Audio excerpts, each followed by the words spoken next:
And yes, that's right. We are here again. Another episode of Deuce's Night at Nine. I'm your host, Jeff Mader. Welcome. We are doing a two-part episode kind of here. It's they're not Carl part 1, part 2, but we are doing today season 3, episode 20, Improbable Cause, and episode 21, The Die is Cast. And this is the whole Garrick and his whole backstory of he blows his own his shop up, and he's got to try to figure out Odo's trying to figure out it's a murder mystery, and then it leads into the Die is Cast episode. Oh, we lose Jeff? I think we did. Okay. Well, hey, and I'm Dave Mader, and like it's a whole two-parter, Garrick, Odo, and everything. Yeah, it's hey, it's sorry, it just kicked me out of here. I don't know what's going on, but we're having a bad internet night. What do you say? Yeah, it's kind of like Garrick being kicked out, exiled, and that's the whole genesis of this episode. Is why exiled, what's going on with the Obsidian Order, and we're gonna break it all down here. But we have some other guests here to bring in. Dave, would you like to introduce maybe our next guest, hailing from Dartmouth? Yes, hailing all the way from Dartmouth, Nova Scotia, albeit we have Davan Skelhorn, my cousin. And Joel, our cousin, our cousin, both our cousins, we're brothers. So, hey, how you doing tonight, Davan? Doing good. Davan comes to us from his own Star Trek podcast. Davan, why don't you tell us a little bit about your show? Yeah, we're about 10 episodes, 10 or 12 episodes in. It's called Locutors of Trek. We try to take a thematic approach and like biology, for example, or something like time travel. And then we slip in some fun segments and some music that we play ourselves and stuff like that.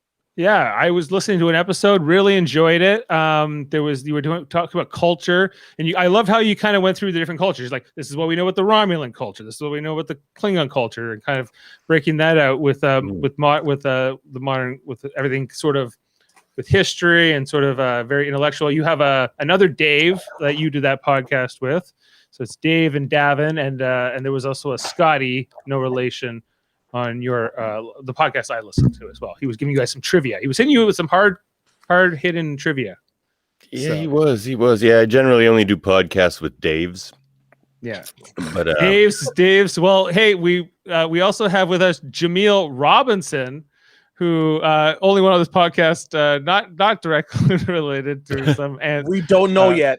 We don't know. Most recent common ancestor, maybe not quite as recent as Davan and Jeff and I, but that's and here's Jeff's back with us now. Yeah, I think I fixed it. Sorry, my internet was like shooting me in and out of here. I don't know why, but I think I have it resolved. But we are here to talk about, two different episodes. Do you guys feel like these episodes blend right into each other? Do you feel they're very different? Just as a one-off, Dave, can you give me kind of your quick analysis on that? Yeah, well, and we had to have a debate here. This was the first time. This was a crossroads episode in terms of this D Space Nine podcast, because we've always had a clear thing. We said, okay, if it's a two-parter, if it's titled like X title, part 1, part 2, we just do one podcast for that particular story instead of doing two podcasts. And normally, if there's different titles, and then we would separate them. We would look at them individually. This is the first time we've had to do this. We could have, there was also the beginning of season 2 where they had like that 3-part arc, but we did 3 different podcasts for that at that time. And this we chose, we're like, no, this is a true like part 1, part 2, but it's not, because it's got different writers, different directors, different storylines, but it has a to be continued cliffhanger that I think warrants it. It's a tough one. Yeah, I agree with what you're saying, because the first part is both episodes are about Garrick in a big way, and Odo, and so I think because of that, the episodes really blend together. But at the same time, the first episode is more of a mystery episode, And the second episode, there is a mystery and there is a reveal at the end, but at the same time, it's a bit more straightforward. You know what's happening. Everybody's on board. Everybody knows that the Romulans and the Cardassians, the Tal Shiar and the Obsidian Order are ganging up.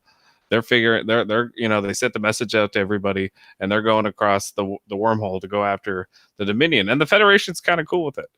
And so there's different elements and that we get out of this episode that you're kind of surprised by, and you're left like, oh, okay, so that's their position, and that's one of them. Jaemeel, what episode here kind of stands out more to you? Like, do you go, oh well, I prefer that one?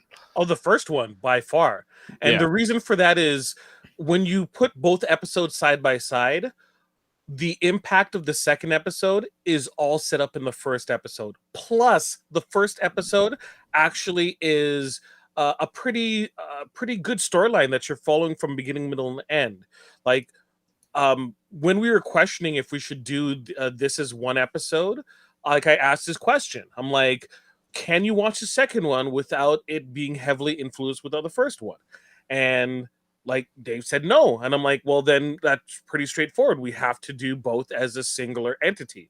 And the first one was, I think, the much stronger episode, and just like it could stand alone on its own two legs as an enjoyable episode. The second one is just a payoff to the things that were mentioned previously.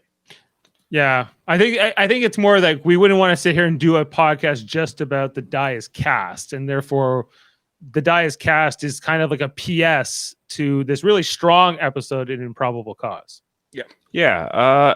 Okay, so in the first episode here, Davan, what kind of stands out for you with the whole mystery? We have the Flaxian coming on board the station. There's love the Flaxian. I love the Flaxian with the potions. That we have a great scene with Odo, and he's kind of interrogating him, and he knows if he mixes the three compounds together, little things like that. Like, what did you take out of this first Improbable Cause episode that really stood out for you?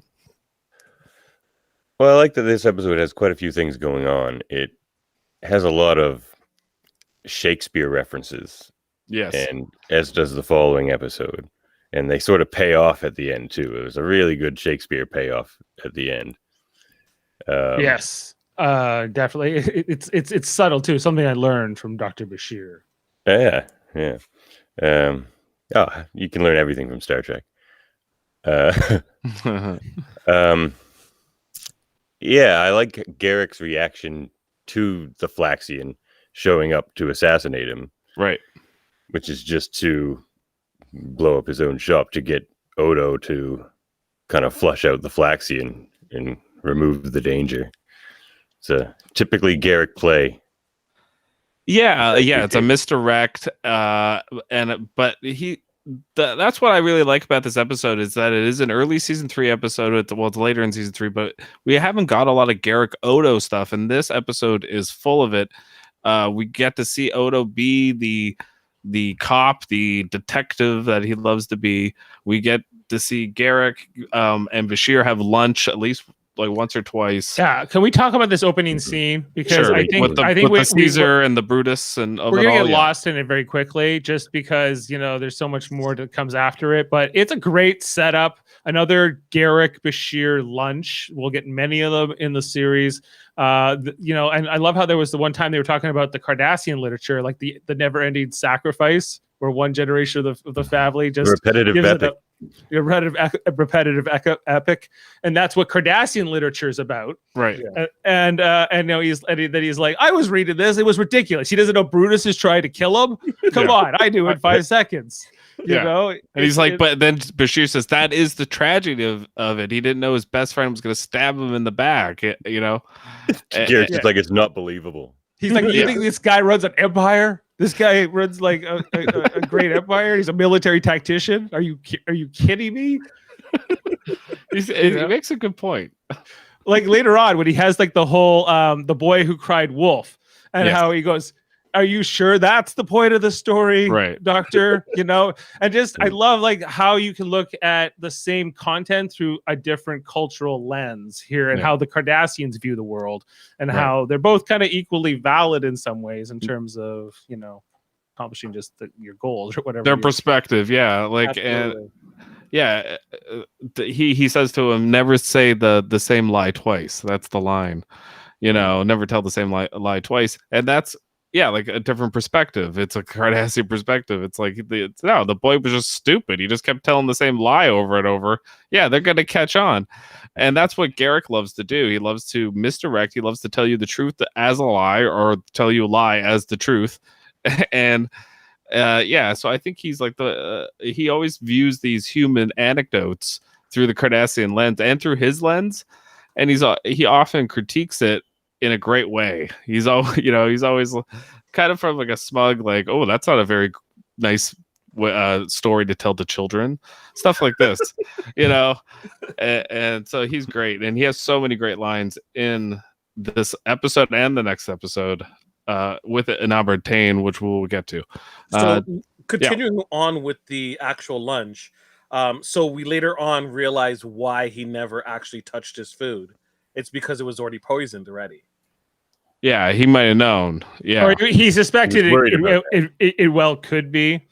And then he was like, and Bashir just wants to leave. Bashir's like just flying through his food, but he also loves his study.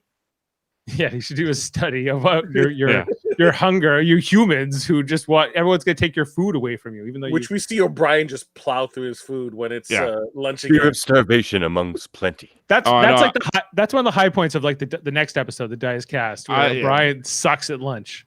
I love his line when he says, "My mother said to me, if you try to eat and talk at the same time, you won't do either very good." Very well. It's just the way he says it delivers that line. I love. But we'll get to that in the Dice Cast. Here, I loved my parents. I love my parents. My wife. I love my wife. My wife is the most wonderful, supportive person I've ever known. Go back to Bajor. And Go back to Bajor and your plants and Sabar. Yeah. See if I care. He doesn't care. We had to hit the trilogy. Sorry. Okay, so then we get this little conversation with Kira and Bashir after they say he says goodbye to Garak, and they're talking about some report about nitrogen and benzene. And he's like, oh, okay, right. Yeah.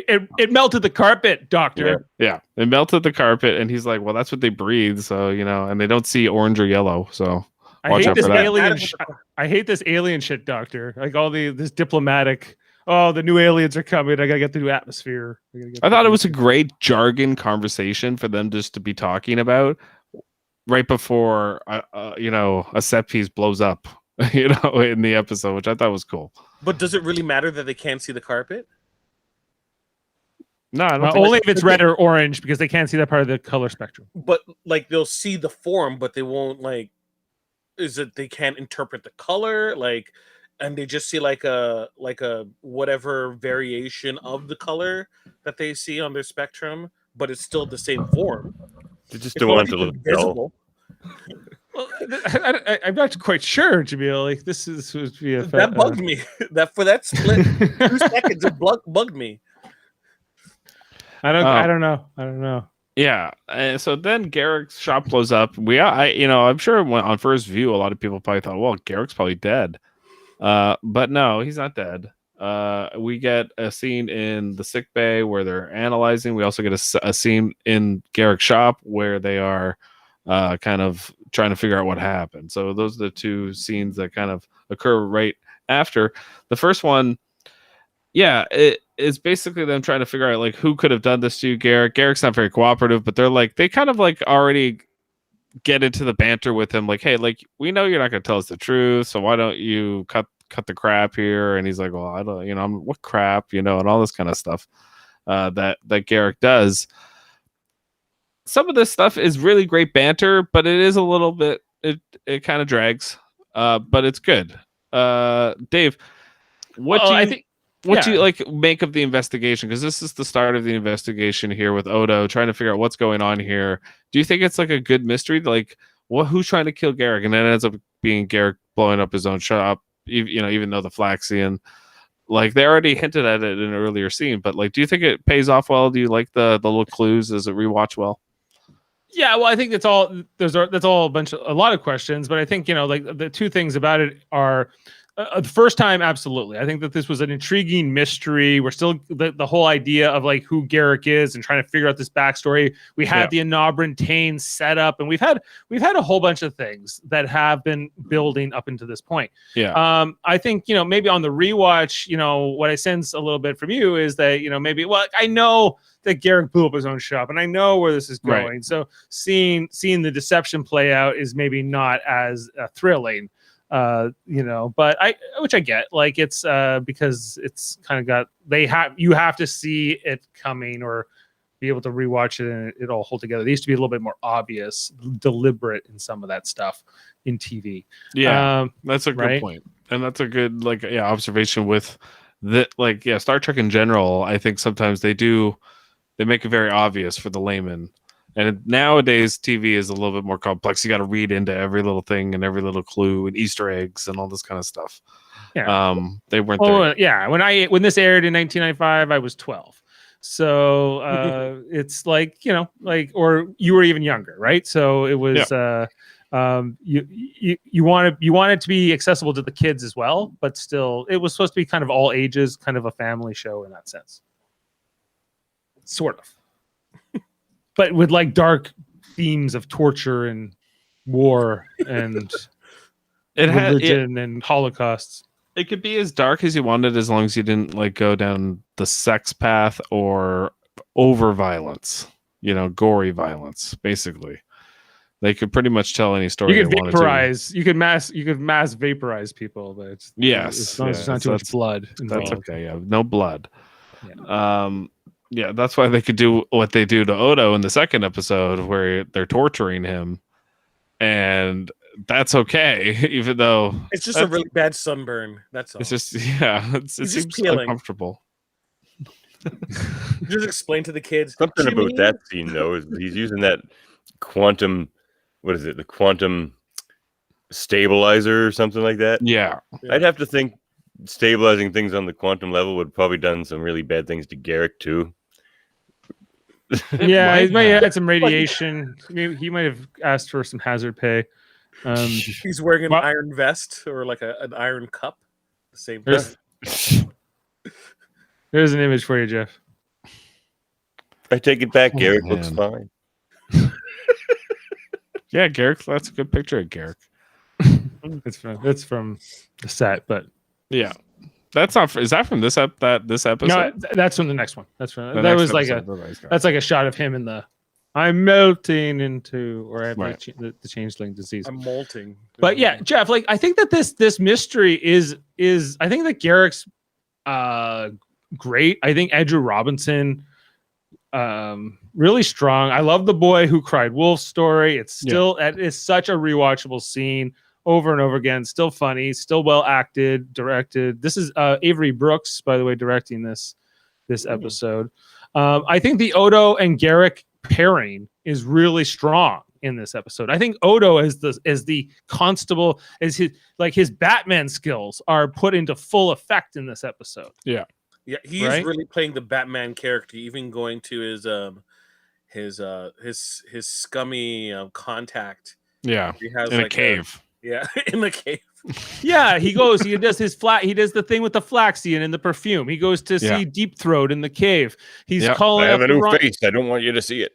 Right. But what I also was impressed with Odo in this episode is that he's using the full extent of his contacts with with Starfleet and everything else. Right. You see him working Cisco. He's like, let's call up the Romulans and find out. He's like, hey, did you kill the Flaxian? He's like, we totally killed the Flaxian. Yeah.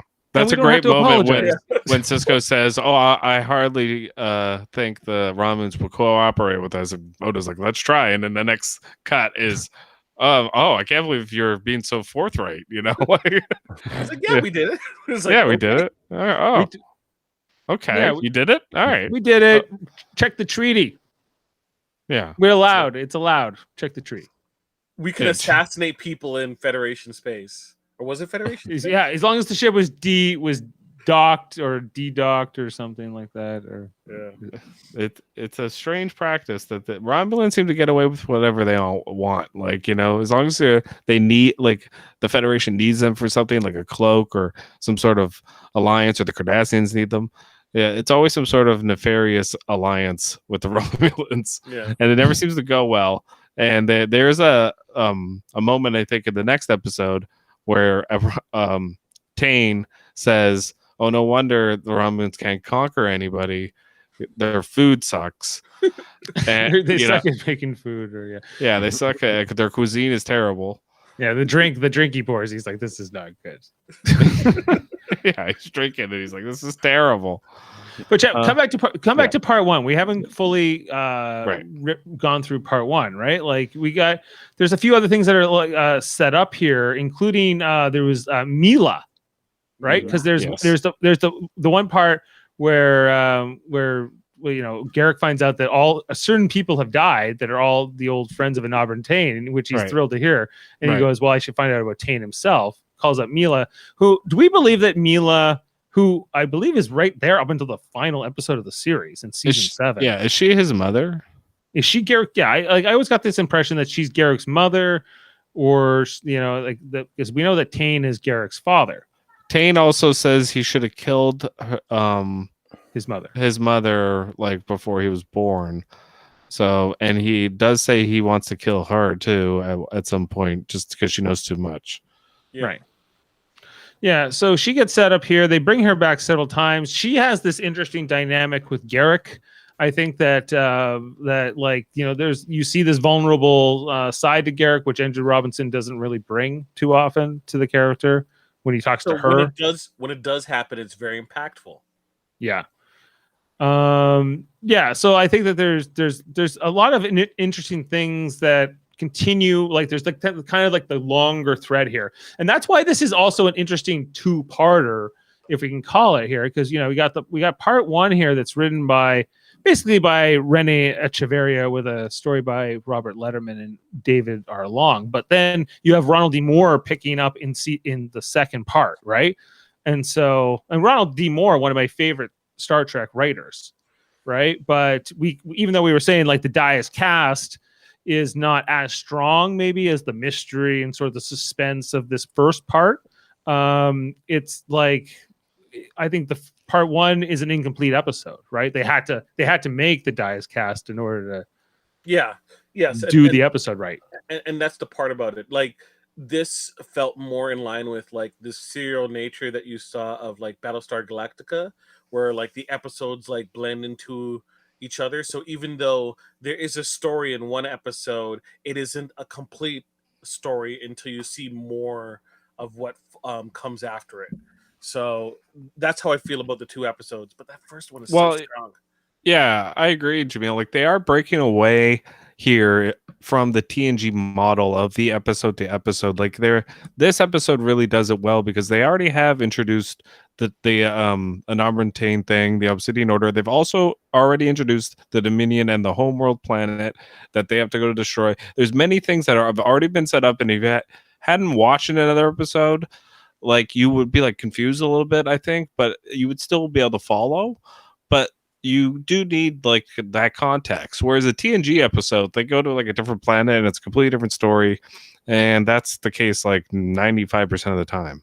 Even that's the same thing with Voyager and a lot of the a lot of the shows. Like that.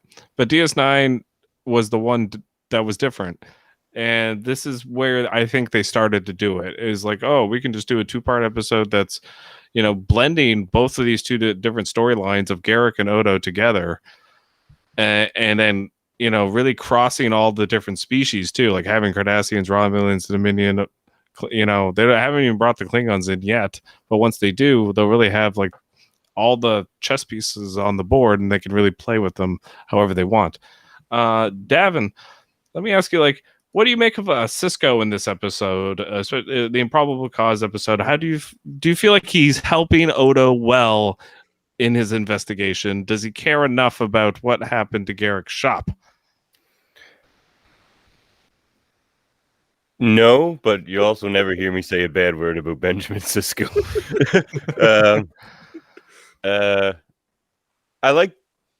No, I don't think he's helping Odo a whole lot. But he's kind of washing his hands of this whole thing. He doesn't mind doing that on a station like Deep Space Nine every now and then. Sometimes there's things that are sort of outside of his jurisdiction, even. But he does that a lot, actually. Yeah, he likes to delegate. Yeah, it's like, but sure, I like the mirroring that goes on in this episode because we've been talking about how like the first one's all sort of set up and the payoffs all in the second one. Mm-hmm. But when I just rewatched these episodes, I sort of saw them as almost mirror images of each other in a way. Yeah. Not just the touches on the Shakespeare and stuff that they do in both, but the first one has the mystery of who blew up Garrick's shop, but the second one actually has the mystery as well of who's the informant that gave away the big plan. Yeah. So watching them back, they just seem to be a little bit, I mean, definitely all pay off in the first one, or I mean, set up in the first one, but it was almost set up for two different payoffs, at least two. Yeah, well, there's a few different payoffs that they do in the second one. Also the one that the Romulan was a changeling, and then they say the changelings will never harm another changeling. They do a few payoffs there.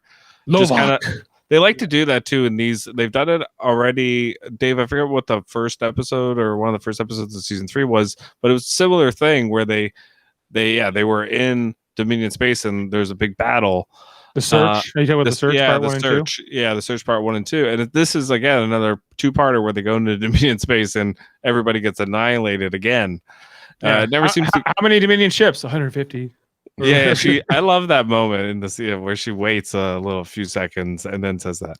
Here's She's my like, this must be wrong. I'm just waiting for it to recalculate. Yeah. Refresh. Yeah. Like I think that the whole Act 4 reveal here where we find out what was set up in the Defiant episode, what's going on in the whatever the system was. It escapes me right now. Not the Unephra system, but the one where the Arias system. It was the Arias. Yeah. They kept. I want to know what's going on in the Arias system. Or Gul Dukat didn't even know what was going on in the Arias system. Turns out it was the Romulans and Cardassians teaming up to take the preemptive strike to the Dominion. I think this was a brilliant idea. And a payoff that happened episodes ago.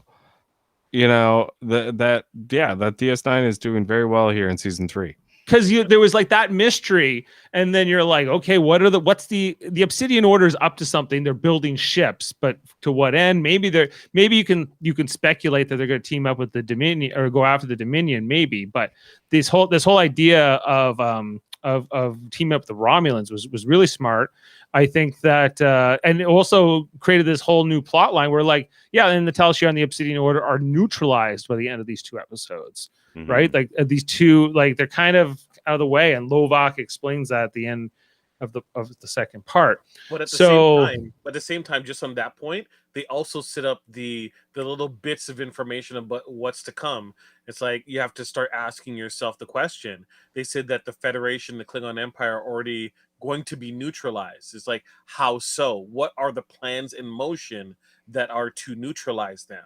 So the wheels are already turning in your head, but you can also just miss that little bit of a line, that little hint as to what's coming, and then it might cash into yourself oh, they already mentioned it already. Right. This Dominion storyline is of season 3, and what they're doing with it, not on a much bigger scale than they were doing earlier on, right? Because it was so about they had this wormhole and this thing, whatever, but it was kind of like a small town too, like Bajor. It's on the frontier. It's sort of this nothing planet. It's kind of been broken from this occupation, and now it's become an important place because largely from this. So it's kind of the show's really taking off, and they're doing big things in terms of the grander universe building, we'd like to talk about. When I look at this episode and what you're talking about for season 3 in general, and with kind of presenting the Dominion as this upcoming threat, and you get your toes dipped in the water a little bit with like how powerful and how threatening and overbearing they are. And you just think back to like TNG, and you kind of wish at points that TNG was a little bit different, because look how much squeeze they could have got out of the Borg, where it's like, we got our little bits of like episodes here and there, but just think of an entire season just leading up to Wharf 359, right? Yeah. Voyager did that. Yeah, well, that's the thing. And Voyager squandered a lot of their opportunities. Yeah, too, but like, right? but like, you kind of wish like the Enterprise goes to a new system, and they have their entire storyline, but there's this underlying threat that's just there in the background and just builds and builds for an entire season. Like, you feel like there's kind of like food left on the table, but like Deep Space Nine, you see the prophecy coming to be, and how well they're doing, just kind of building this up. You're salivating at this point, waiting for the Dominion to like the next part, the next shoe to drop. It's great. I love this. Yeah, and Deep Space Nine at the time, like, Dave, what year is this episode? 95? 95. Yeah, so like at the time in television, I mean, there really wasn't another show like Deep Space Nine doing basically the type of television we see today. Then, like they were like, to be able to tell a story like Marvel, almost like where it's tons of different species and across a whole vast universe, and like Game of Thrones. A lot of television shows hadn't accomplished that, and I think Deep Space Nine was one of the first ones to do it really well. And season 3 here, I think, is really starting to gain its legs and figure out what they want to do with the Dominion and the Cardassians, the Romulans, and really put them all together. I have a question for Yeah. Davan. Davan, are you familiar with a little show known as Babylon 5? Oh yeah. Okay. I like Jakar. I'm a Jakar guy. Jakar, okay. Yeah, Jakar, citizen of Jaquan, the book of Jaquan. And Babylon 5, a great science fiction TV show, very underrated, underlooked. I know it's not Babylon 5 at 5, Jeff. And Babylon 5 is either underrated or overrated. There's no middle ground. Yeah, either people hate it, like Kevin Millard and Jody, or people love it, like Dave. And then there's people people don't know it exists. There are those people too. Generally indifferent. See, and Babylon 5 was a space station TV show that really was a serialized show that was happening at the same time. And every time they tried to do episodic, like a Star Trek episode that was supposed to like stand up on its own, it really fell flat.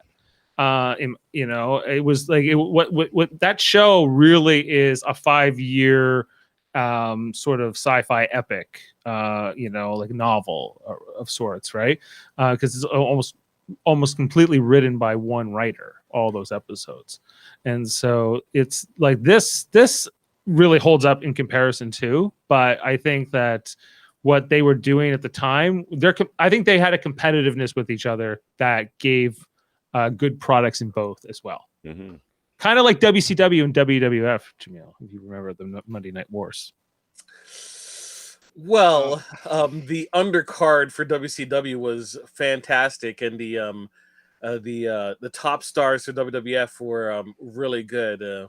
But yes, you are right. They were competing and looking at each other and kind of drawing from each other. Jeff, I think you were going to say something.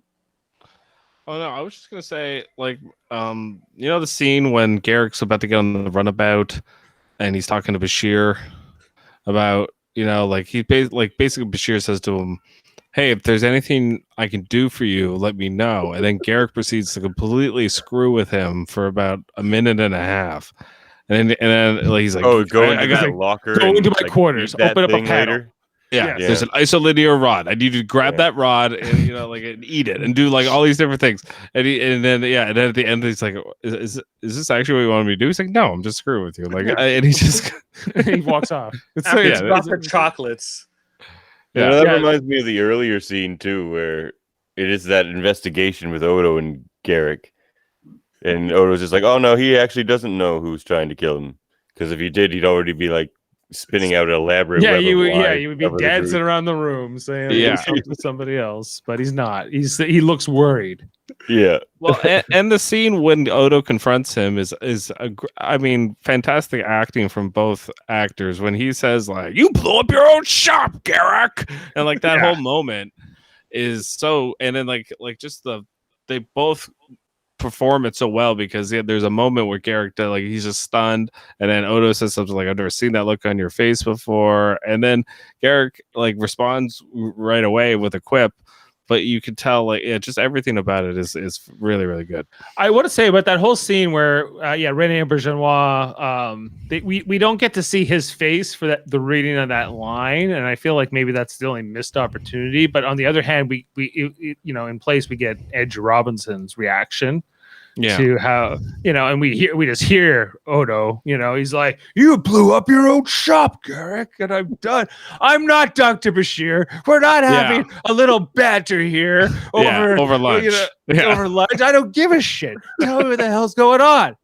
Yeah. He's like, when you were in the Obsidian Order, he's like, "We've been through this before." He's like, "Cut the crap." I've always said telling the truth is just an excuse for lack of imagination. Yes. Yeah. Oh, yeah. There's so many great lines, Garrick lines that Ronald D. Moore probably had a major impact on if he wrote on these episodes, because like just some of the quips Garrick always has though are so fantastic.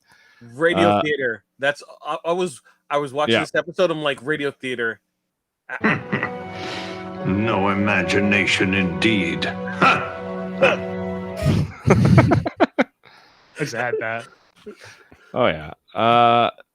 Okay, so is that pretty much it for Improbable Cause? Basically, that Odo and Garrick get on a runabout. They have actually a great conversation. We should get to that conversation because it's probably one of the best things in either episode where Odo's constant kind of like poking at Garrick. He's asking him like, well, what's the point of this? And he's explaining to him like about Nabertain who exiled him. And he's like, why would you want to go save him? And then so he's kind of like judging him and trying to figure out his motivations, his emotions. And then Garrick has the best speech, I think, in the episode where he kind of just dismantles Odo and kind of says like, do you have really any feeling for anybody? Do you just analyze everybody as if you're just a creature, we're all just creatures running around or something like that, he says to him. And he's like, you presume to know how I'm feeling when you can't even figure out how you're feeling and stuff like this. And but that's not completely true because as the audience, we know better. We know that Odo actually cares more specifically for Kira, right? Yes, and he has a deeper connection to his family, right? And he does say that great line there. If I did, I wouldn't tell you. Yes, yeah, exactly. He's like, if I did have anyone, I would tell you. He's like, that's a good idea. Perfect response to Garrick. Yeah, right. But Jeff, a great character moment as well, though, because we, as you mentioned, yes, we know the truth, but like he kind of tells on himself because like Garrick knows for sure that his assumption is incorrect and there is someone there that Odo cares about, right? So he did kind of get what he wanted from that conversation. He got confirmation. Yeah. Garrick's really good at that. He's really good at figuring out what he needs to figure out about people to, find a weakness or a point of leverage. He says to Odo when he's torturing him in the next episode, it's not personal, it's I just need this info. Just give it to me. Like, all this kind of stuff, stuff. Here's the question though, really. I think that, this ending here where we see Garrick, he embraces Tane, who Tane's like, yeah, you can leave if you want or whatever, but we're keeping Odo. He's like, no, I'll join you. And we're back. And Odo's like, this is the man who betrayed you. This is the man who exiled you. Yeah. Who will stab you in the back. He's like, I know, but I love it. I'm back, baby. I'm back with Cardassia, right? Yeah. And and I guess it's kind of an amazing ending here, but then just Garrick, he also gets pretty quick forgiveness and retribution by the end of the next episode, which maybe is not fully earned. Yeah, I would have done the same to him though. Yeah, it's a good point, Dave, because they make a distinct point to say that Garrick has a choice here, and he chooses to lie in bed with Tane, and then Tane's bed gets filled with crap at the end of the next episode, and then Garrick comes out of that bed squeaky clean, which makes no sense in a lot of ways. What was he supposed to do? Was he supposed to say, I'm leaving and leave Odo there? If he did care about Odo, he can't just leave him there. Is he going to fight his way out and trick them to get rid of Odo? They can't do that. So no, I agree, but it's Odo. Odo got tortured by Garrick. Like it's weird that Garrick didn't really see. There's no retribution from even Odo. Towards Garrick. Well, like what Star Trek show are we watching here, right? We're watching a changeling and a Cardassian on an away mission where they're on a Romulan warbird talking to the head of the Obsidian Order. And we're like, they're like, Garrick's not a Starfleet officer. He's not going to make decisions on the same morality of like a Sisko or a Bashir. But Garrick is also manipulated into the situation of torturing because he is put in opposition to the Romulan who would go and not have the same type of kid gloves, but knowing that we know right now, we know that Odo would never be tortured because a changeling would not hurt another changeling. So that's why Lovok's like, I didn't hear about this device. No one told me about this. Right. Lovok the changeling wouldn't deal with that.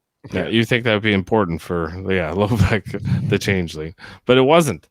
Okay. Anything else to talk about here with Improbable Cause? I think we moved on to the Dice Cast. No, we move on to the Dice Cast. Do you want to do the rating now, or do you want to do? Let's do the rating now, and then we'll move on to the next one. All right, let's just put this one to bed. Okay, I want to see how you're putting this rating system. I'm interested in this. All right, let's bring this in and get that up on screen. So, Jeff, why don't you start us off? I give it a 8.6. Ooh, 8.6. Yeah, I'm going to go pretty high. I'm going to go as high as 9 on this. 9.3. 9.3, wow. Emil. I'm going with a 9, straight 9. 9. Ashley and Kevin, if you're out there, feel free. You hit us up in the comments. Davan. I'll go 9.5. I think this is one of the better two-parters. All right, that's a 9.1 at the moment with the average. Okay, so we'll see if we rate the next one as well. But let's talk a little bit about the Dice Cast, Jeff. Okay, let's jump right into it. I agree. To go back to what Davan said, yes, they are mirror episodes of each other. The first one starts with Bashir and Garrick having lunch. The second one starts with O'Brien and Bashir having lunch, and we get the whole juxtaposition of Bashir just wanting somebody to talk to. He's talking all about symphonies and orchestras and all sorts of different composers, and he's trying to get O'Brien to acknowledge anything he is saying, and O'Brien is just shoving his mouth because he's busy. He's got to go fix something because the whole station falls apart, and he's got a bib on. Like, just the attention to detail in this first scene, I think, is so great. Yeah, and he's like, "Okay, what do you think?" He's like, "About what?" He's like, "Any of it." He's like, I don't know." He's like, "I heard every word you said, but I heard what you said, but I just don't care. I don't care, and I have nothing to say to you." And then he's like, "Well, what? You need to like banter with me or something. Why are we having lunch together?" He's like, "Hey, look, you wanted to have lunch? We're having lunch." And just everything about that is so fantastic, the way it's written, because Garrick doesn't want to eat at all, just wants to talk, and O'Brien just wants to shovel his mouth, and he has that whole quip that we said earlier about his mother saying, "If you try to eat and talk, you do neither very well." So I think it's also a great example of how they do a good job of showing the different relationships and how they're different, right? Because here we see Bashir he's friends with O'Brien, and he's obviously tight with O'Brien, but in a different way than his relationship with Garrick, which is also clearly an important one for the Bashir character. But it's and there's no like crossover with Garrick and O'Brien though. You know, they wouldn't be at lunch together. No, they probably wouldn't like each other. You know, like after like 5 minutes. O'Brien has Yeah. Cardassian issues. He's getting that Cardi. Have you ever said those damn Cardis? Yes, yes, I have. Yeah. Okay. Well then, Odo. Yeah. But yeah, like this whole and it starts off where Garrick's like, "I'm back as the Prince of Evil, Jeff." That's how the Dice Cast starts as well, too. Right, and we also get all the cloak ships of the Cardassians, Romulans decloaking off the station. They figure out what they are, and they're going through the wormhole, and they kind of start to figure out what's going on. And then we get to see the message, I think, after the credits. So wait, my question to you, Jeff, is: do you like this plan? Take away the end result. Do you actually think this is a good plan? Well, no, like even if they had done it, I think it's a war crime. What they're doing. Their whole plan assumes the entire changeling leadership is on one planet, which doesn't seem very likely. Yeah, that's a good point. And it's also assuming all the changelings are evil, which Odo has proven they are not. So there's to do a preemptive strike like this it's just immoral. I mean, really, what they're doing is immoral because it's not even. But that's more from your perspective. It's a genocide. It's a genocide. Yeah, they're trying to commit a genocide. Isn't like the Federation and Starfleet obligated to try to stop that? No. It's wartime, Dave. They literally say they're not at war. No, hey, you're right. They have a good chance of succeeding. So if they do, that'd be good for us. Yeah, we had Admiral Todman here, who's the only admiral who wore gold, or who didn't wear like the command color. He was wearing yellow. What do you think about what is this choice, Dave? Why is he wearing gold? Because he's like a Starfleet security admiral or something, or Starfleet intelligence admiral. But it's like because you don't like it's presumable that the different divisions could have. He's a goof. It's a terrible plan. I don't care what anyone says. It's a terrible plan. Here's the other problem with it. It's only like 30 ships. They're taking 30 ships to take out the Founders' homeworld. Like Dave, they are manned by veterans, savvy veterans. Savvy veterans will have the element of surprise, and then what? They're gonna fight their way through the entire Dominion to get back to the wormhole because they're savvy and because they got cloaking devices. Sneak attack. They'll never see them coming. They got sneak attack. Yeah, cloaks. Yeah. Right, and even if you know what you know, what do we really know about the Dominion and the Founders at this point? Not enough. What does the Tal Shiar and the Obsidian Order know? They know what the Federation found out through Odo. Okay, yeah, like basically that. What the Dominion wishes to not allow them into the Gamma Quadrant and wishes to conquer them outright. Do they know that? Do they understand that the Dominion wishes to conquer them outright? Well, they do in the episode where Odo, basically denounces them. That's basically what they say, right? Their goal is to go out and destroy anybody that's a threat to them, basically. Right, and I think so. Yeah, but like that's not. I feel like they should maybe remind us a little bit more. What is the threat of the Dominion? Why was the Federation even willing to look the other way here and kind of hoped that this would work? I think it's kind of maybe generally understood that as long as the wormhole's open, that the kind of supreme control and order that the Founders want is going to spread into the Alpha Quadrant because they wouldn't settle for anything else. Maybe they're like making a lot of assumptions, Starfleet, but I think that's kind of what they're going with. I also want to make another point to the mirror aspect. With Garrick and Tane, Garrick, I don't know if it's in this episode, but maybe a future episode where he refers to himself as the mirror image of Tane. He mirrored himself after Tane growing up. And a lot of if you watch the way they speak to each other, the repertoire is the same. Actually, most of the time, Tane is the one doing what Garrick does, like to Bashir. He's usually like rousing him and like sticking like a needle like with a comment in his side, and Garrick has to kind of swing back.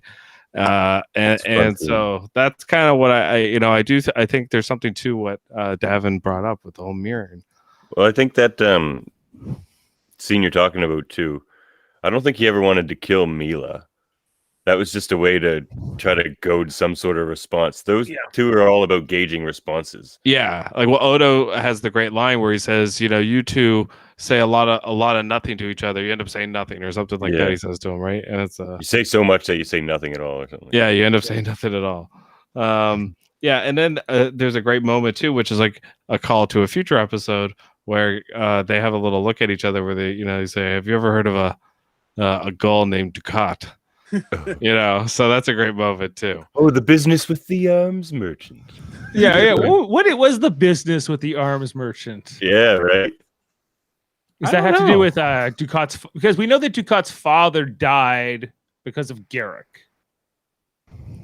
It could be. Right? And Tane was probably involved, but barely remembers. He's like, was there... It's probably even Ducat's father that he remembers. And I like just like those little things, they never even get fully explained. I do kind of like them. World building. I brought the die. Oh, and it's cast die podcast. Yeah. Okay, but the whole scene after that, Jeff, with Admiral Todman, who again, I'm big on my uniforms, and he was the only admiral wearing the gold. Yeah, wearing the gold shirt. But he says, don't go out. He's like, hey, I want to go after that fleet. I want to get back Odo. He's one of my officers. And Todman's like, no, like if the Dominion comes out of that wormhole, you got to protect Bajor. He's like, the Defiant's got to be there to protect Bajor. That doesn't make any sense, though. That doesn't make any sense. It doesn't. The reinforcements are coming anyways. Yeah. Right. In the time before they even reach the planet, my assumption is from the timeline that we have, right, that the time it takes to get to the Founder's home planet, the reinforcements will already be at DS9 to begin with. Right. At the same time, Odo is a strategic asset, and you can't just let it get away. Right. So I found that was absurd. It's like, don't worry about it. Don't worry about it. Yeah, we don't need Odo. He's not important at all. What a strategic asset Starfleet security thinks he is too, right? Yeah. They use him as a straight up weapon eventually. A weapon, a biological weapon, effectively, by giving that virus. Well, what do you think about Tane? Like kind of buttering Garrick up, saying what a great interrogator he was. The one guy saying like, "Oh, your eyes, his eyes," and then he's like, "I was great, wasn't I?" Like, I love that. I never even touched him. He's like, "I never even touched." Yeah. It does give you the impression that Garrick did try to avoid, more painful forms of torture if he could, even back in those days. Maybe it hints at that. Yeah, I don't think he's a vindictive person as far as like violence. Like he's not sadistic, sadistic, I guess is the right word. Everything is methodical. Yeah, he's more methodical. He's not someone who enjoys violence, I would say, but he uses it when he wants as a tool. Yeah, and he believes in serving the state. Yeah, above all else. And Tane, who we don't know is his father yet, but it will be finally revealed, in Tane's return. And it seems obvious, really, that he's more than just a mentor, but that they spell that out after the fact. Like, I love that great story he tells about the friend of his that's actually him and all that stuff. Yeah. Mm-hmm. I love how accurate Odo's assessment of the relationship is. It's accurate, but not completely accurate, right? It's like almost there, and then we later get the realization, like episodes later, that it's like, oh, there's one more step. There's one more step.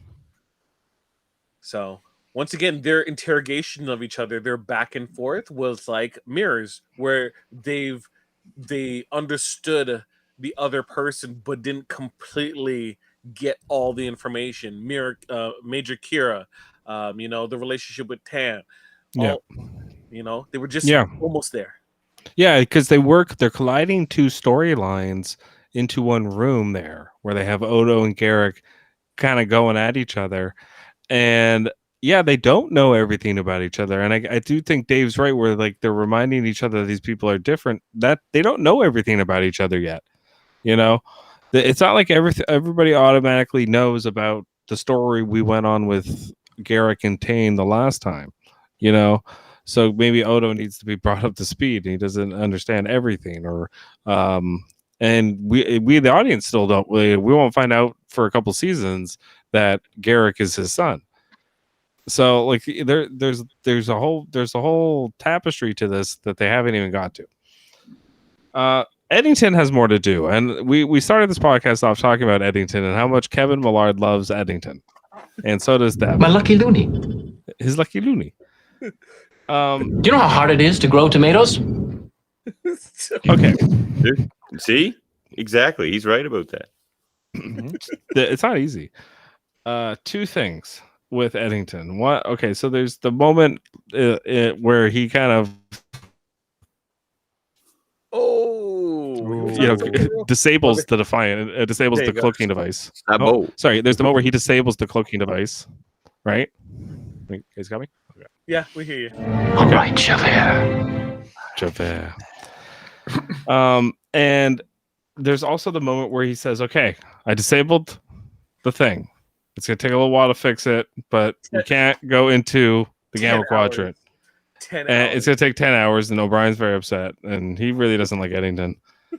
Okay, but and he says, thing. "I give you my word," and then Cisco says, "Okay, I don't make me distrust you, because I when someone wearing that uniform gives me their word, I take it seriously." And You betrayed your uniform! And then that's a great foreshadow to that, because it's all about the uniform again. You know, you're wearing that uniform. You say you give me your word, okay.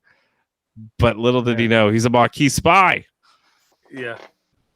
Do you think that we'll get to this later on? But don't you think that later on, when they're in when there's a conclusion to their storyline? Yeah. Is that Eddington? What the hell? No, that's you win the some, Cisco you oil. lose some. That's the Cisco Eddington. That must be the most. Oh, they didn't make an editing. They never made an Eddington action figure. Shouldn't there be a sequence where, after everything is revealed, that Cisco gets to tear the uniform off of him or something? It would. Yeah, that would have been great. That would have been good. Yeah, if they just ripped it or something. Okay, so where are we going from here? Okay, so we have the interrogation where they bring in the machine that Davan brought up earlier. The quantum realigner, stabilizer. I don't know, what does he call it? No, quantum stasis field. That's what it is. Yeah, quantum stasis field. It Freezing looks like a Odo on blender that quantum lights level. up. It was a prototype. Lovok didn't know about it. Do I have a picture of it? I think I do. The real Lovok would have. The real Lovok would have found out about that. Yeah, here you see that's Garrick who's in regret after having deactivated. But yeah, it was just like this device. Odo never attempts to attack the device once, or even turn it off. No, he doesn't even try to touch I know it. he can't shapeshift, but he still has fingers. Yes. Yeah, But and a barrel brain. could have came from the ceiling and hit him and paralyzed him. So he didn't want to take any chances. He stood. Yeah, that's what sometimes he gets hit with those things. Oh, but only if he's in the vortex. Only in the vortex. Okay. And again, like, as we Take us out of your precious vortex. That's from the episode Vortex. right. So when Odo goes into the full zombie mode, and again, it's a mirror of the first episode when Odo is the one interrogating Garrick. You blew up your own shop, Garrick, right? In this episode, it's Garrick interrogating Odo under duress, and he's like, "You must be happy. You must be loving, this situation, and is serving Cardassia." And just again, they kind of really just okay, we're gonna flip it now and do this kind of a scene, whereas in the first episode it was complete opposite. I think it's a really other amazing scene from both of them. I think that Garrick figuring it's better that I do it than the Tel Shiar. Better that I try to prove myself to Tane. He's trying to win-win here. He's trying to straddle the dark side a little bit as much as he can, right? And the morality of that. And Odo is just like, I don't buy any of your shit. Get out of here! Like, who do you think you are? Take me out of your precious vortex. Right. It's a big character moment for Odo because you see in that moment that he would rather face being tortured to death than just be vulnerable. Yeah. Especially around Garrick. Yeah, well, yeah. Right. I think too that they also acknowledge that Odo is actually supposed to be like a threat. He's like, yeah, normally you would be a threat to me, but not now because you can't shapeshift. But I'm like, yeah, but when Odo is actually in combat or battle situations, we don't see him turn into an eagle and rip your face off, like he says, or like stretch out and do like tentacle arms. Like I think with like modern special effects, they would have done more, but they couldn't. They do cool stuff with Odo in the comic books and stuff. Yeah, I bet. Like because when you have your imagination, money's not a factor.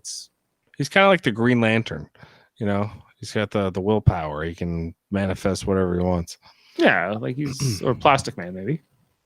Yeah. Okay, so moving on, we have just a lot of stuff going on here between Tane, Lovok, and Garrick, and there is a moment in this episode where you kind of feel like, okay, maybe like Garrick is gonna go with these guys, and like Garrick's not gonna be on the station anymore. Did you guys kind of feel that way at all, Jaemeel? No, sorry, I didn't. Like as I mentioned before, like I felt that Garrick's hands were kind of tied, so he was kind of writing out the situation the best he could, and his best play was to go with them and agree with them and do what they asked.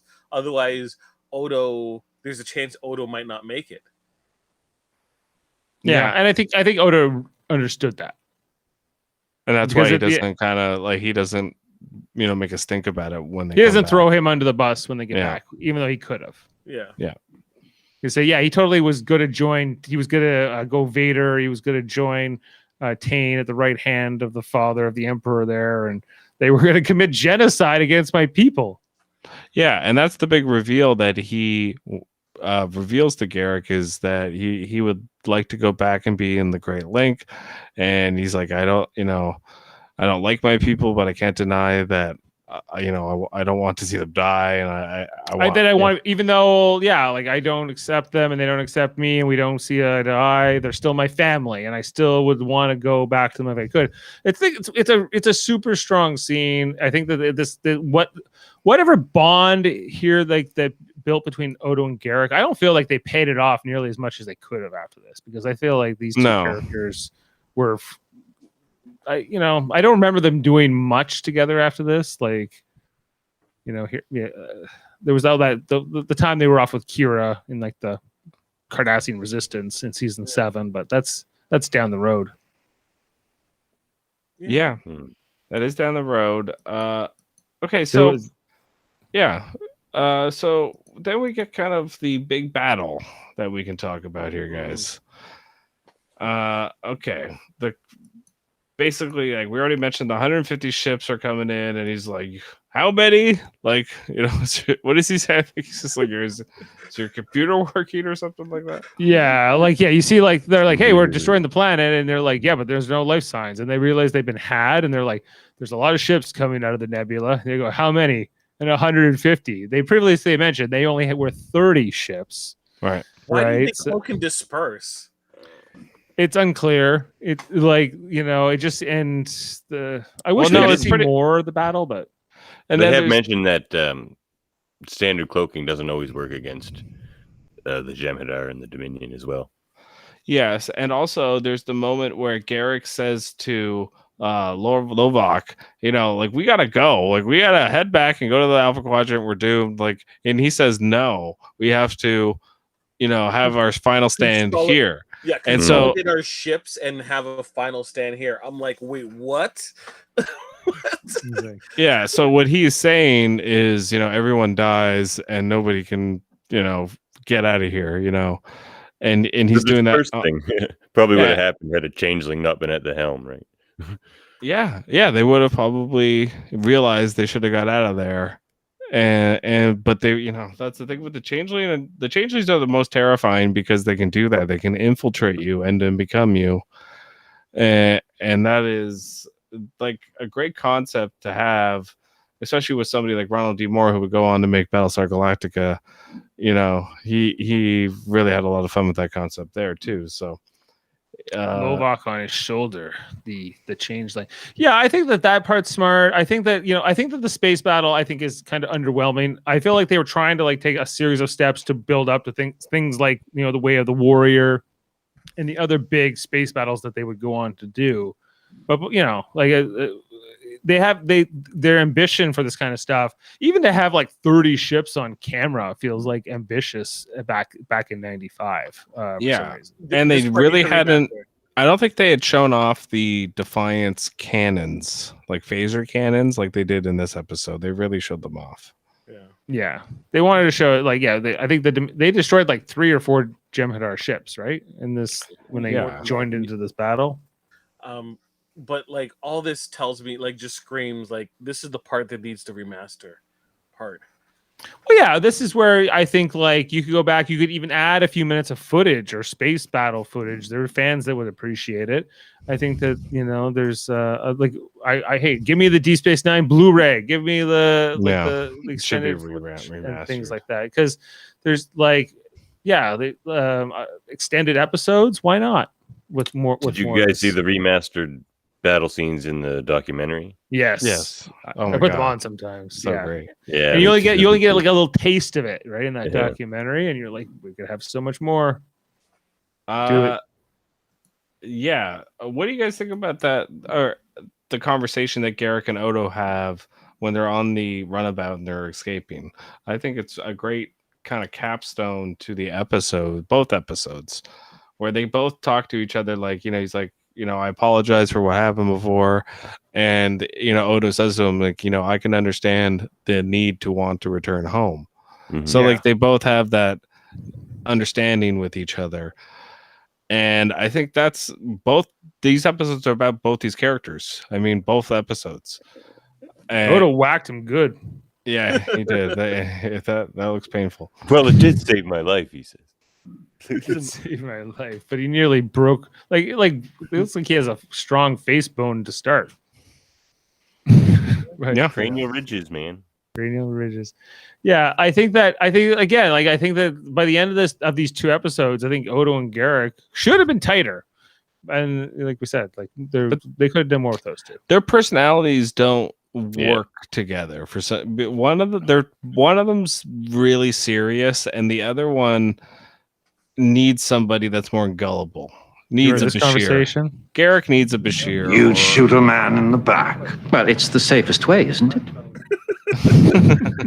Yeah, Garrick and Worf don't work really well together either. Yes, he's again same. He's super serious. Garrick and Cisco only work well in that one episode because Cisco lets himself not he's serious, but he goes dark.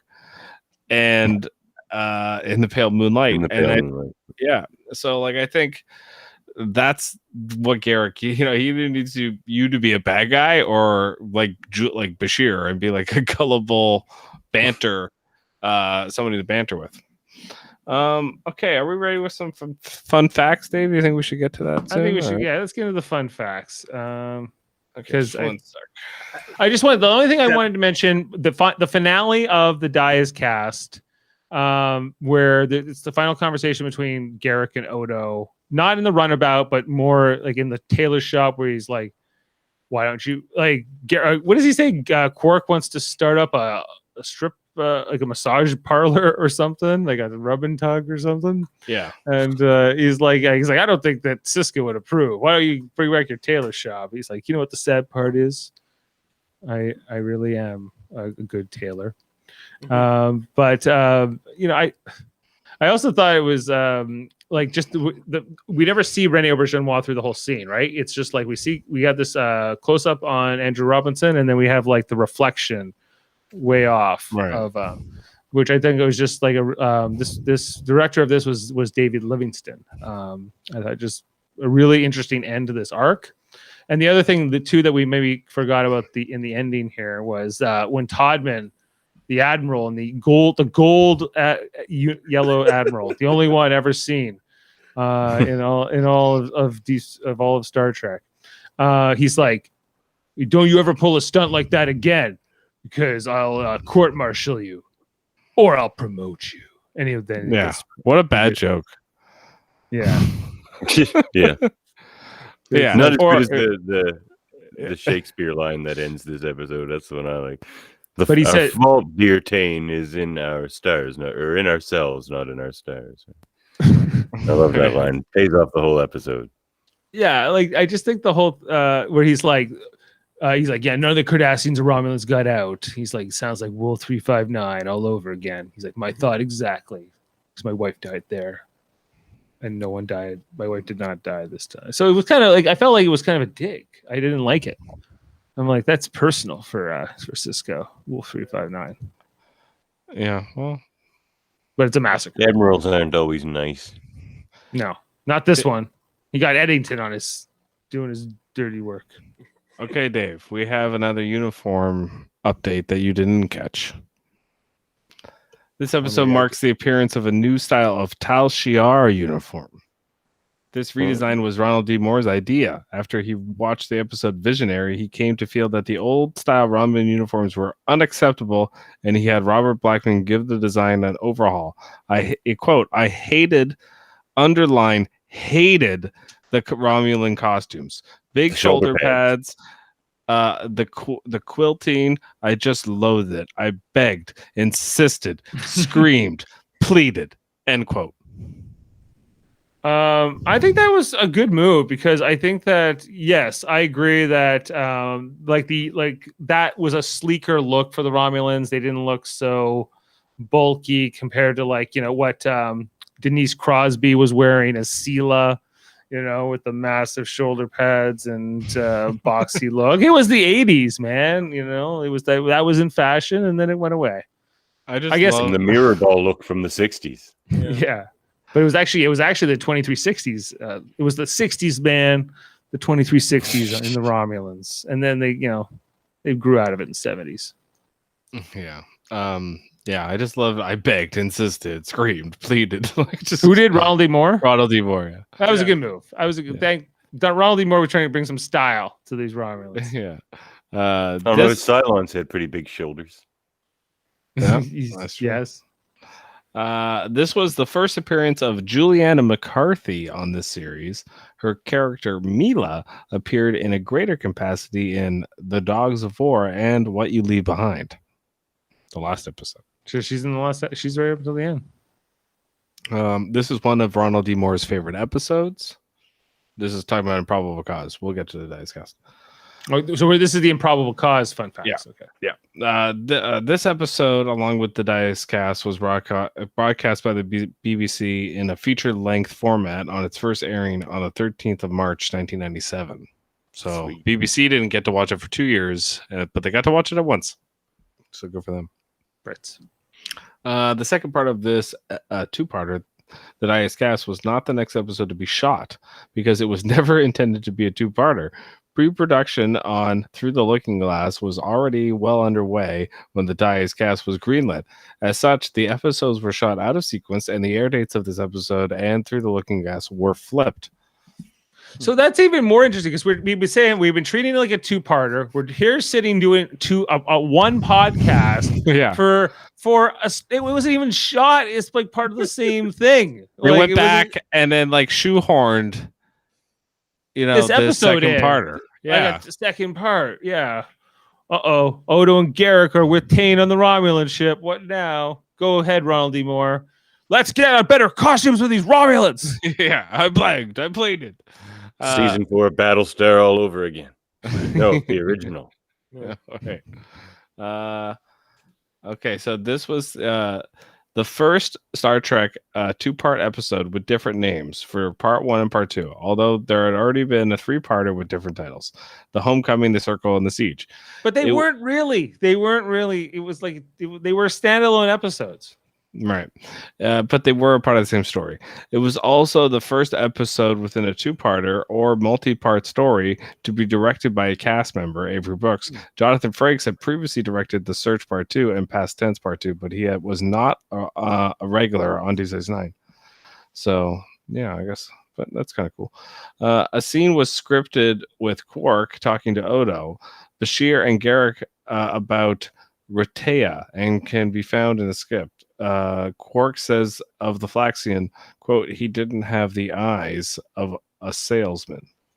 Okay. That's funny. They should have kept that in.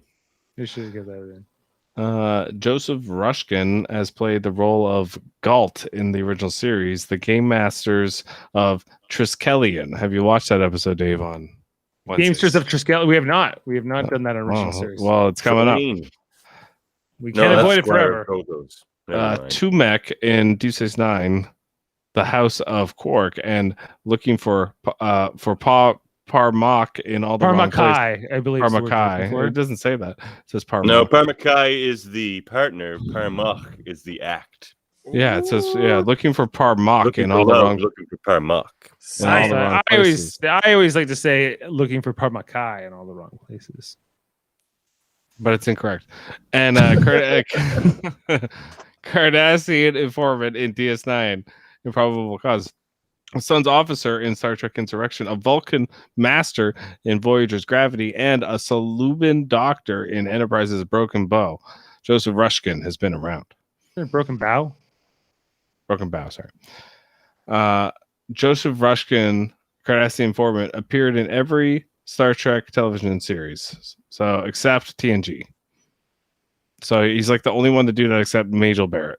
So it's like him. They're like the. Wait, and who's this we're talking about?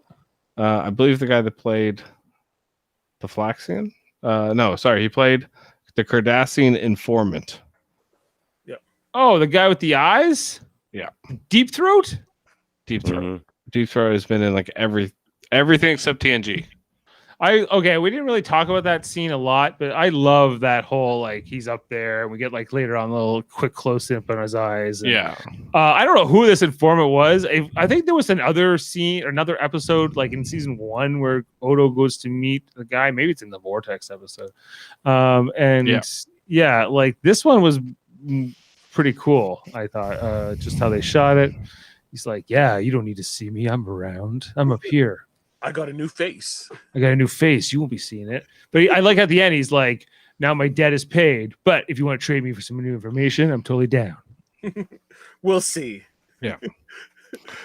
Okay. So, Robert Letterman and David R. Long's original idea for this episode revolved around the punishment exacted upon Garrick by the Obsidian Order for his killing of Entek in the episode Second Skin. Garrick realizes that someone is planning on assassinating him, so he blows up his own shop to ensure Odo gets involved.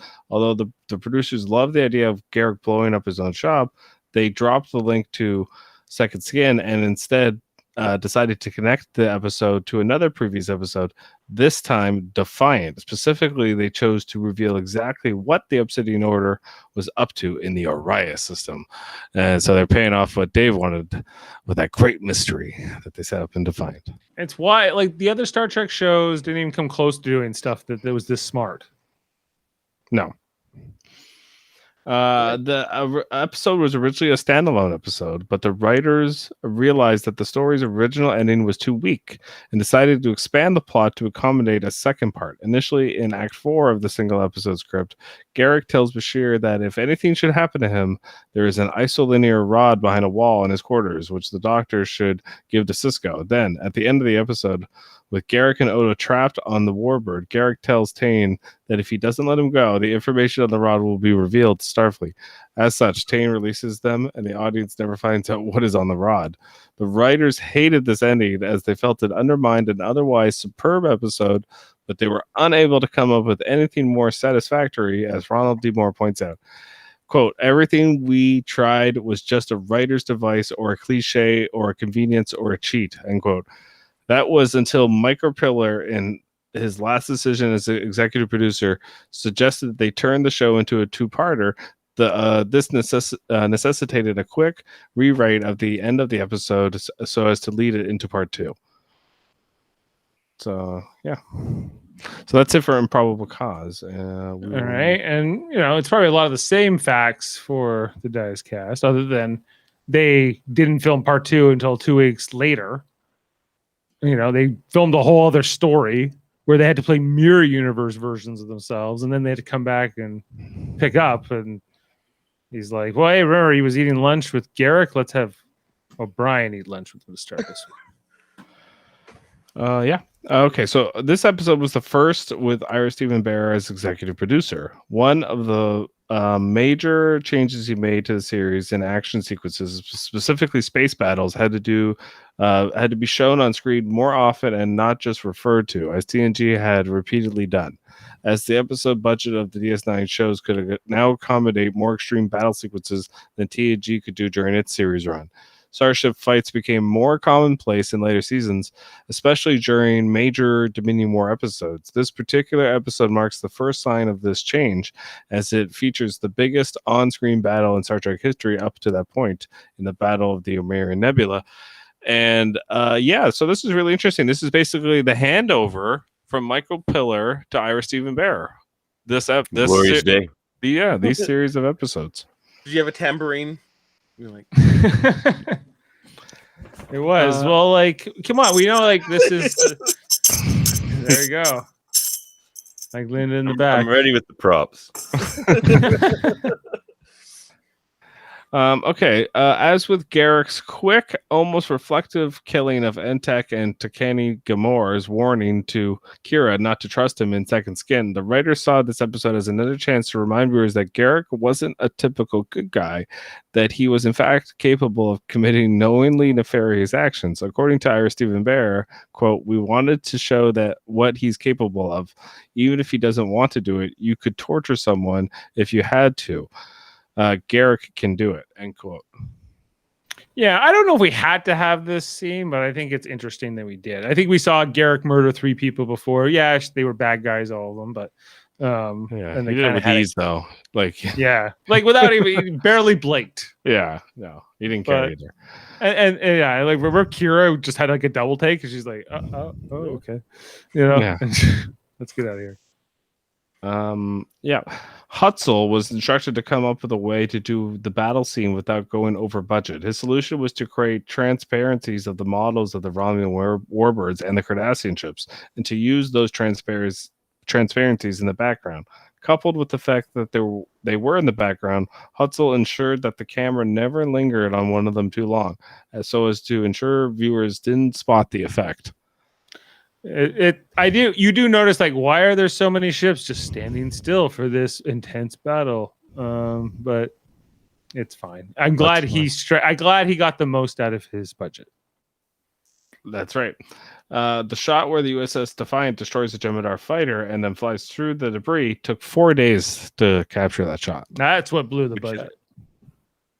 4 days for one shot. This is the last episode of the series to depict Sisko clean-shaven, although he was later seen without facial hair in his photo as Gabriel Bell on Nog's pad in the 4th season episode Little Green Men. Right. So this is the end of the pre-Hawk, and we are stepping into full Hawk. We're about to go full Hawk. Semi-Hawk is coming. He's going half Hawk first. Half Hawk. Half Hawk for 4 episodes. Yeah, this is the last episode of the series. In an unfirmed or deleted part of the scene where Admiral Todman is speaking to Deep Space Nine crew, Todman mentions he had bet 2 cases of Sorium brandy on Bashir winning the Carrington Award from Profit Motive earlier in the year, and that since Bashir lost, he also lost, commenting that quote, "I don't like to lose." So that Admiral had a personal vendetta against Bashir because he lost a bunch of money or something. He lost a bunch of Sorium brandy. He was betting with Sorium brandy. Yeah, he lost Sorium brandy. Okay. This Todman's a dick.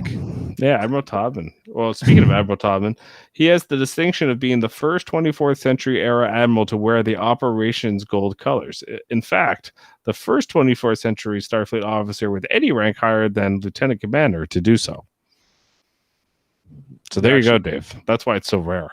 He's the first, but he won't be the last. I would like you to remember Commodore O from Star Trek Picard.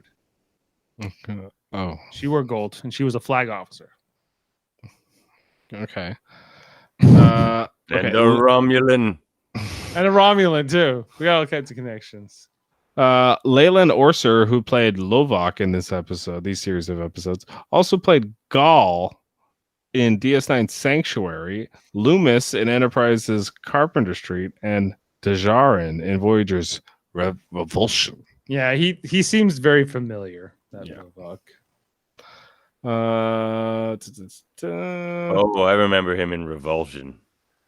Yeah, he's that like android or hologram that finds biological life disgusting.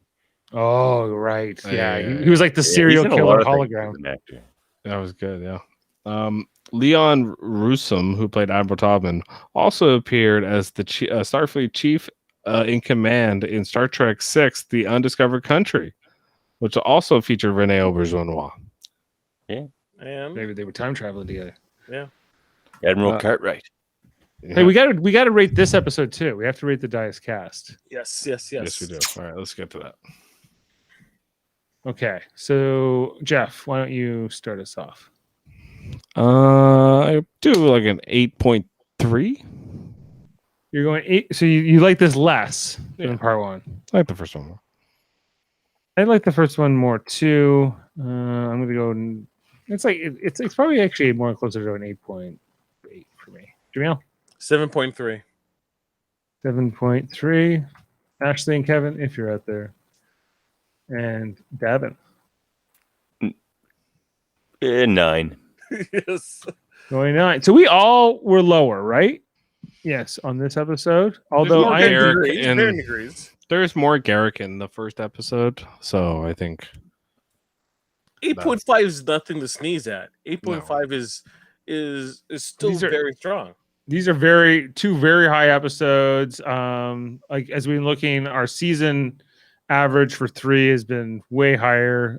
We had to go through some not as fun season 2 and season 1 episodes to get here, but yeah, this is a strong. It had 8.7 on 9 on IMDb, so the second episode is considered to be higher rated, but these are very fitting. So what do we got next, Jeff? What's after this? let me check that. It's Explorers, Oh, that's a good one. which is that Cisco on a sail ship with his sons. Yep. Cisco and that would have been a good Father's Day episode. We missed it off by a week, but Yeah. yes, Cisco and Jake, they're just out for a camping trip in space. This is Makes quark. perfect sense after the events of today of this episode. Yeah, Yeah. I'm just gonna go sailing with my son. I'm gonna sail into Cardassia. Yeah. Yeah, we have no way of maybe getting back, but you know what? The Dominion surely are not coming through that wormhole Yeah, to we kill us all. probably we could run into a cloaked Romulan Cardassian fleet. Maybe not. Probably not. They're all They- dead. Why would they kill us? We're in a sailboat. Or It's not like the enemy was just poked or anything. We're yeah. flying around in battleships. They're gonna blow us up. I don't get it. I always we'll talk about it for the next episode. But I always thought that idea of like the solar sail, like the was so cute. They go faster than like their ships can go in this episode. They make some bullshit up about how they catch like some sort of storm in space, and the sail basically shoots them from Bajor to Cardassia in like by accident. by accident. A storm in space. Are you saying it's a Romulan mining ship from the future? No. Star Trek 2009, dude. That's a reference. Storm in space is the exact term they use. Yeah. Hello, hello, lightning Christopher. Yeah. Yeah, a lightning storm in space. Hello, Christopher. I'm Nero. I'm Nero. I'm Nero. Eric. Yeah. So okay. Well, Dave, what else we have coming up? Well, tomorrow, Jeff, here on Live yes. Long and Podcast, we'll be talking about, as we wind down our original series rewatch with our dad, Ted. We have 18 episodes left. Tomorrow's episode is known as The Empath from season 3 of Star Trek: The Original Series. I've seen it, but it's been a minute since I've watched this episode, so I'll be watching it tomorrow night. We checking that out, and we only got so many more. And once we be wrapping up on the original series, we'll be starting up on Star Trek Enterprise, which will replace that podcast. So, led by Jody Simpson. It's gonna be a long road. It's gonna be a long road. But that's down the road a little bit, a long road. you know what? I don't mind Enterprise. Just Archer bothers me. I really like Enterprise. Actually, I find it's underrated. Davin, Davan. we come aboard the NX-01 in some weeks from now. I'm lukewarm on Enterprise. Like I definitely did enjoy it at the time. But They probably have the best mirror universe episode of anybody. They do. Yes. The actors aren't the strongest, and the characters aren't the strongest, but the stories are really good. I found. Yeah, The episodes are always very interesting. We would be if DS9 ended the way Enterprise ended, we would be treating it the exact same way. It never got its fair time. Right, just as it was starting to find its footing and finding its place, it was cut short. So can you imagine Deep Space Nine being done after season 3 or something? It would have the wasted potential. Just imagine they do a Deep Space Nine episode where you see what Bones being 156 goes into a holodeck, right, to relive Cisco's last battle or greatest battle, to prepare for a speech. That's what it would have happened if it was DS9. Yeah. No, for sure. We also have Star Trek Radio Theater. We don't have one on the queue at the moment. We will be doing one in the future. Just the whole, it's summer, and things are happening. So we'll be back with Star Trek Radio Theater in some time. Plus, we have Super Mater Brothers Podcasting, where we cover all kinds of TV shows. Jaemeel Robinson and I, for 10 weeks, covered Big Brother Canada 9 just this past year. Jeff Mater, you will be joining us, right, as we start on July 7th, Big Brother USA. Did you catch that? You'll be joining us, right? Yeah, I told you I don't watch Big Brother Canada. I know. He's just gathering his strength for Big Brother USA. That's all. Because you remember last season, you didn't quite make it to the end of Big Brother USA. What do you mean? You weren't there for the finale. Oh, well, yeah. That finale was pretty ass, though. Oh, I was not invested by the end. You had Cody in the draft. I didn't. Yeah, but I hated that season. That season was frustrating. There you go. That's the reason. Anyway, so an all new season of Big Brother coming. We'll be covering that on Super Mater Brothers Podcasting. Plus, we've done Marvel Cinematic Universe stuff, including WandaVision, and we talked about Falcon and the Winter Soldier. We talk about Loki when that wraps in some weeks from now. But Jeff, are you liking that show? I'm loving Loki. I loved WandaVision. I did finish Captain Falcon. I like Captain whatever Falcon. it's called. Yeah, Captain Falcon. I finished. I loved the last episode of Captain Falcon. Everything up until the last episode, I thought was meh. Like, it was okay. Oh my gosh, where were you for our podcast? Because everyone was kind of meh on the last episode. So I understand that. I don't know. It hit me. I really understood the point of the message and everything that they were like. I liked the speech at the end. I really enjoyed it. I watched it a couple times. So. Yeah, we got real problems, and we got to figure them out. Yeah, we got to stop spitting. Soldier, I'm not a politician. I don't know how to do things. I just know how to tell you to figure it out. Yeah, Captain America had a montage, right, where he became more popular. I had a montage just to get to that point, to get good. Get good. So we talk about that kind of stuff over on Super Mater Brothers Podcasting, and also our third channel, Trivial Debates. Check it out this Sunday. We're going to be that's the wrong button. Wrong one. We're going to be Sunday on June 27th. Adam Woodward hosting for the first time Trivial Debates. We got Mike O'Connor, Jody Simpson, Chris Seymour in a special Canada Day themed episode, all kinds of interesting questions coming at you for this one. Check that out this Sunday at 11 a.m. Eastern. I've been talking to Chris. I've been talking to Chris. Are you coaching him? Is Chris like been in like on 4 straight of these? Like I feel like he's on this every week. No, he missed 2 months. What? Oh, what? Yeah. Yeah, Jody's been done the. Jody's last couple. been there quite a bit. Yeah. Yeah. But then he's not there every week either, every month either. So yeah, so we got Adam Wood and Michael Connor for the first time ever competing, who's been on the Star Trek Discovery podcast. We got all kinds of podcasters. And I'm excited. I'm straight up excited about this week's. I can't wait. Chris. It's always good to see a Chris Jody slug fest. So it's not a slug fest. It's a brutal beating. Where one just yells mercy, the other one just keeps going. Don't hurt me anymore. Yeah. No more. This Sunday, check it out. This Sunday.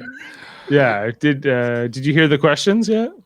No. Can you tease? Give us a tease. Yeah. What's a tease? Okay. Yeah. I'll be quick. I just gotta open the Word doc. So in movies, what's the best movie starring a Canadian actor in the lead role? Ooh. What would you, Devin? Star Trek 6. Star Trek 6. Star Trek. William Shatner. Yeah. That's a good answer. Don't trust him. Yeah, that's good. History question is: what was Canada's most impactful natural disaster after 1950? Ooh, the Toronto Maple Leafs. Yeah, well, that was one. Yeah. What should Canada's national food dish be? Too much. Oh, Jeff, this is one. Wait, which of Canada's sports teams has the best fan base? Too much. Not the Toronto Maple Leafs. The best fan base, probably the Raptors. Number 4, baby. Woo! So excited. The most united. Nobody hates on the Raptors, you know. Oh, people. Wait. Hold on. Time out. People do hate the Raptors. They're American. They're called Americans. Like, No, Canadians do. Swaggy C. He likes to hate on me. Swaggy C. Yeah. Yeah. Canadians also hate on the Raptors too. But what about the Blue Jays? Do you think? That's another one where there's only one team, right? Right. So I think that's the better. You're better off to go with a team that like one of those that doesn't have competition like in hockey. The best answer, and I'm gonna steal it for someone. Sorry, whoever picks this wins. Is Team Canada for hockey?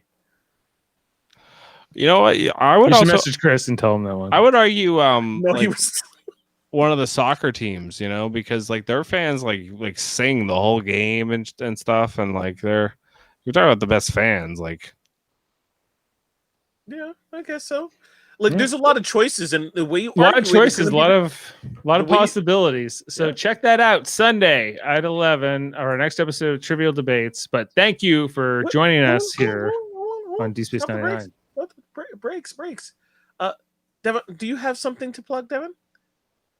Oh, I could plug the podcast, Locutors of Trek. Where can you can listen to that on Amazon? You can listen to that on everything. We're everywhere. Everything, wherever you listen to podcasts. Wherever you listen to pods, Locutors. Yeah, of and Trek. tell us a little bit about your co-host, Dave. Great Dave, name, by the way. Otherwise known as the smart one. He's noticed. What are you? Which one are you? Is he superior Dave to our Dave? I'm more like the plucky one. You're the plucky one, okay, or something. I don't know. Whatever. I'm the editor. No, we have a conversational approach, but Dave is endless anecdotes, so I just interrupt with puns and impressions. I really like. It's like a long format podcast. Really like intellectual. I dig it. Check it out, and you have friends here at Live Long and Podcast. Yes, I agree. One more announcement, and I didn't share this with anyone. This weekend, it's back. I am recording an episode of True Currency Podcast. It's happening. Here first. It's happening after a very long hiatus. I've heard these kinds of alleged. I already bought the tickets. It's gonna be Fast 9, the return of Han. I'm ready. Mm-hmm. There's gonna be an episode. You're going full Hawk. The Hawk's coming back. Full Hawk. And while we're plugging podcasts, check out my son's podcast. Let's talk about fighting games. Yeah. Yes. So yes, Do they have a Street Fighter 2 Turbo episode? I think so. Yes, probably. And also, Eamon will be making the long-awaited theme song for, Fun Facts with Jeff. Fun Facts with Jeff. Oh, we gotta freshen it up. Yeah. So he's got so many projects. So many projects. Sorry, Dave. I hand it back to you. No, I hand it back to Jeff. Jeff, take us away. Okay, well, for all of us here at Tuesdays 9 at 9, thank you, Davan, for joining us. Dave, Thanks for Jaemeel. having me. Oh, you're welcome. And we'll see you next week when we talk about Cisco and his son sailing in a space sail ship. But until then, live long and prosper.